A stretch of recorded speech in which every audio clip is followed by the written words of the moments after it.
Ito na bang unang pagkakataon na makakapaglaro na si Renz sa CBA? Dahil sa athleticism na pinakita niya, kumakatok ngayon sa pintuan ni Renz ang mga Chinese na to upang tumuloy na finalist sa CBA. Alam nyo ba na nagkaroon pala ng butas itong mga Chinese na to dahil nalaman pala nila na si Renz ay walang good terms sa ating national team at ayaw rin niyang magpa-draft sa PBA. Ano kaya magiging desisyon ni Renz dito?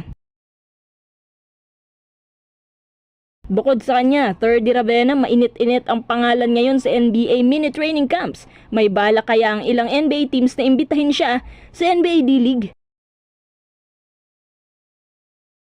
Bago tayo magpatuloy, kung nais susuportahan ang aking channel, just click subscribe and share. Nga pala, salamat po sa inyong patuloy na pagsuporta sa aking bagong TikTok account. Sa mga hindi pa nakapag-follow, baka naman.